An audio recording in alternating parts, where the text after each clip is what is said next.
বর্তমানে বড় একটা সমস্যা কিন্তু রয়েছে যে শীতকালে মুরগির পানি জমার সমস্যাটা বর্তমানে কিন্তু দেখা যাচ্ছে প্রত্যেকটা খামারের মুরগি কিন্তু পানি জমছে। অধিকাংশ প্রায় 80% খামারে পানি জমছে। হঠাৎ করে বেশি ঠান্ডা পড়ে গেছে, হয়তো এই কারণে এটা হচ্ছে।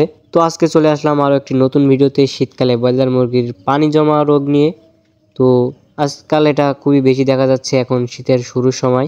আজকে আমি আপনাদেরকে জানাতে চলেছি পানি জমার কারণ, এর প্রতিরোধ, এর নিরাপদ প্রতিকার কী হতে পারে। তো ভিডিওটা শুরু থেকে শেষ পর্যন্ত দেখলে আপনি বুঝতে পারবেন বিষয়টা এবং আপনার মুরগির খামারে পানি জমবে না। যাদের খামারে শীতে মুরগির পানি জমা রোগটি হয়ে থাকে অথবা আপনি যদি ব্রয়লার খামারে হয়ে থাকেন তাহলে আজকের ভিডিওটা আপনার জন্য খুবই গুরুত্বপূর্ণ হতে চলেছে। আসসালামু আলাইকুম খামারি বন্ধুরা, আপনারা দেখছেন খামার বাড়ি সাতক্ষীরা ইউটিউব চ্যানেল।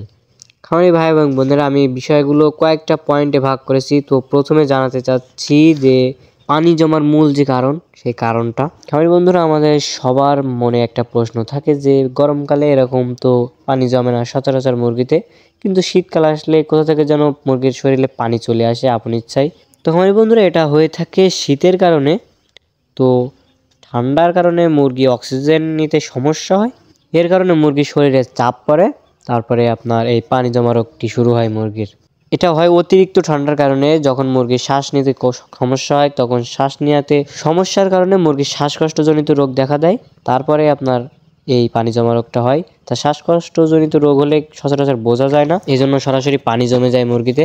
বন্ধুরা, কথা বলতে বলতে জানিয়ে দেব কি ওষুধ খাওয়াবেন।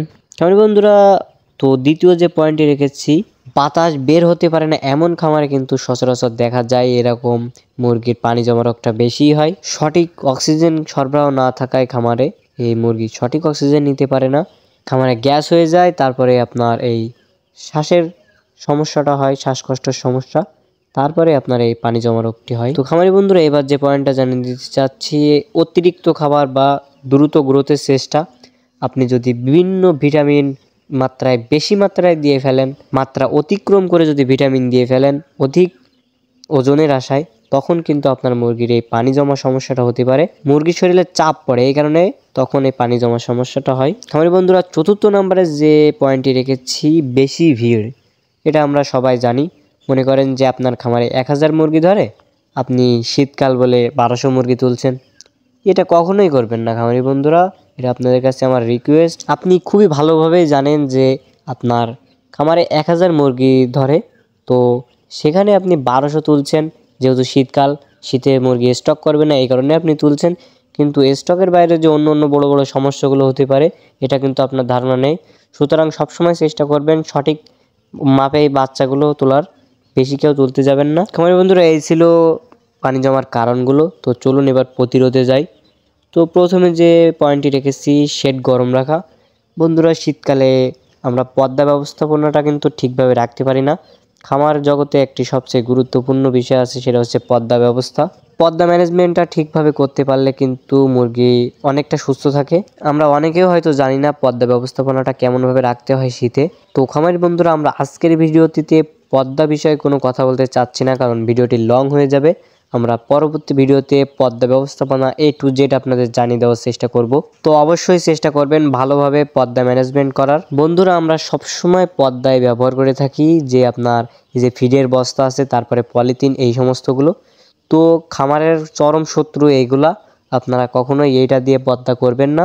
আপনারা চেষ্টা করবেন সুতে কাপড় কিংবা আপনার এই যে সালার বস্তা আছে যেইগুলা, এগুলো দিয়ে আপনি পর্দা ব্যবস্থা করবেন, তাহলে কিন্তু আপনার পানি জমার ঝুঁকিটা কম থাকবে।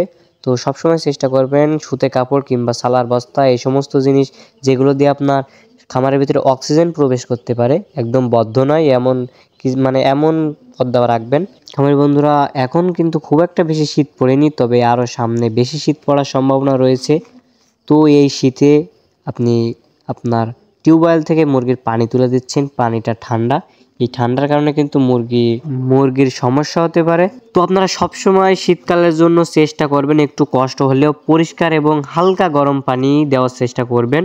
এতে আপনার মুরগি সুস্থ থাকবে, এতে আপনারই লাভ, কোনো ঝুঁকি থাকবে না। ভিড় কমায়, এই কথা আগেও বলেছি আমি। ভিড় সবসময় মুরগি কম তোলার চেষ্টা করবেন। আপনার যতটুকুই জায়গা আপনি ততটুকু মুরগি তোলার চেষ্টা করবেন। শীতকাল বলে আপনি 1000 থেকে 1200 মুরগি তুলতে যাবেন না, আপনার 1000-এর জায়গায় আপনি 1000ই মুরগি তুলবেন। তো চলুন এবার অন্য বিষয় দেখা যাক। তো খামারি বন্ধুরা, এবার যে বিষয়টা সেটা হচ্ছে নিয়মিত লিটার ম্যানেজমেন্ট। খামারি বন্ধুরা, লিটার কিন্তু খামার জগতের আরেকটি গুরুত্বপূর্ণ বিষয়। লিটার ভালো থাকলে কিন্তু মুরগি ভালো থাকে। তো শুরুতে কি হবে, লিটার ভেজা থাকবে, তারপরে মুরগির জ্বর আসবে, তারপরে মুরগির ঠান্ডা লাগবে, তো তারপরে শ্বাসকষ্ট হবে, তারপরে পানি জমবে। হিসাব, সহজ হিসাব। তো আমাদের সবসময় লিটারটা ঝরঝরা শুকনো এবং দুর্গন্ধমুক্ত লিটার রাখার চেষ্টা করবেন। তো খামারি বন্ধুরা, এই ছিল প্রতিরোধ এবং চলুন এবার দেখে নেওয়া যাক নিরাপদ প্রতিকার। তো খামারি বন্ধুরা, সবসময় চেষ্টা করবেন শেডে গরম রাখা, গরম পরিবেশ রাখার দরকার আছে। আপনার খামারের তাপমাত্রা রাখবেন সবসময় একটা নিয়মের ভিতরে। প্রয়োজনে ইলেকট্রিক যে বাল্বগুলো আছে এগুলো আপনারা জ্বালিয়ে রাখতে পারেন, এতে আপনার খামারের ভিতরেরটা গরম হবে। খামারি বন্ধুরা, আপনারা ইলেকট্রোলাইট বা ভিটামিন সি জাতীয় কিছু খাওয়াতে পারেন, এতে আপনার মুরগির স্ট্রেস কমায় এবং শ্বাসকষ্ট কমাতে সাহায্য করে। এটা আপনারা মাঝে মধ্যে খাওয়াতে পারেন। তো আরও একটি ওষুধ খাওয়াতে পারেন খামারি বন্ধুরা, লিভার টনিক, শরীরের ভিতরে চাপ কমায়। তো লিভার টনিকটা খাওয়াতে পারেন, শরীরের ভিতরে চাপটা কমিয়ে রাখবে। খামারি বন্ধুরা, এবার যে পয়েন্টটা সেটা হলো অক্সিজেন চলাচল স্বাভাবিক রাখতে হবে। আপনার খামারে যেন অক্সিজেন আসতে পারে, এই আগেও বলেছি এ কথা। খামারে অক্সিজেন সরবরাহটা ভালো রাখতে পারলে আপনার মুরগি শ্বাসকষ্ট হবে না, আর আপনার মুরগি পানিও জমবে না। সবসময় চেষ্টা করবেন খামারে অক্সিজেন নিয়ে আসার জন্য। তো খামারি বন্ধুরা, শীতকালে পানি জমা রোগ পুরোপুরি নিয়ন্ত্রণে রাখতে হলে ভেন্টিলেশন প্লাস ব্রুডিং ভালো, তাপ নিয়ন্ত্রণ, বিভিন্ন বিষয় জেনে রাখা খুবই গুরুত্বপূর্ণ। খামারি বন্ধুরা, এবার যে বিষয়টি নিয়ে কথা বলতে চাচ্ছি, আপনার মুরগির পানি জমলে আপনি কি ঔষধ খাওয়াবেন। মুরগি পানি জমলে কি ঔষধ খাওয়াবেন সেটা ডিপেন্ড করে আপনার মুরগির বয়স কিংবা আপনার মুরগির অবস্থা দেখে বুঝতে হবে যে আপনি মুরগির কি ওষুধ খাওয়াবেন। আমরা কিন্তু চাইলেই একটা ওষুধের নাম বলে দিতে পারতাম। আপনি হয়তো বলবেন যে ভাইয়া ভিডিও শুরুতে বললো যে ঔষধের নাম বলবে, কিন্তু এখন নাম বললো না।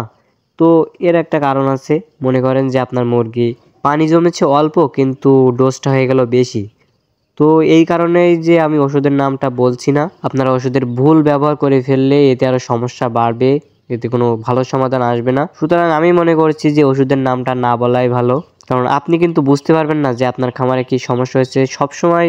সুতরাং চেষ্টা করবেন যদি আপনার মুরগি এরকম হয় পানি জমে, একজন ডাক্তারের কাছ থেকে পরামর্শ নেওয়ার চেষ্টা করবেন। প্রয়োজনে ডাক্তার আপনার খামারে নিয়ে আসবেন, নিয়ে সেটা তাকে দেখাবেন। যেহেতু যদি বেশি মুরগি হয়ে থাকে, তো এই জিনিসটা আপনারা অবশ্যই আপনার একজন ডাক্তারের পরামর্শে কাজ করার চেষ্টা করবেন। অনেকে কিন্তু অনেক ঔষধ খাওয়াতে বলবে, কিন্তু আপনারা এটা ফলো করবেন না, কারণ এতে আপনার ক্ষতির সম্ভাবনাটাই বেশি। আপনারা একজন ভালো চিকিৎসকের কাছ থেকে ভালো একটা পরামর্শ নেবেন এবং সেই জানবে কি ঔষধ দিতে হবে, কারণ সে এই নিয়ে পড়াশুনো করছে। কিন্তু আপনি দেখবেন যারা এই ইউটিউবে ভিডিও ছাড়ে কিংবা ভিডিও আপলোড করে, এরা কিন্তু খুব একটা ডাক্তার না, এরা জাস্ট একটা ধারণা করে এই ওষুধগুলো খাওয়ায়। তো ধারণার উপর কি একটা ডাক্তারের কাছ থেকে আপনারা সবথেকে ভালো সাজেশনই পাবেন। একজন ডাক্তারের কাছ থেকে আপনারা এই সাজেশনটা নেওয়ার চেষ্টা করবেন।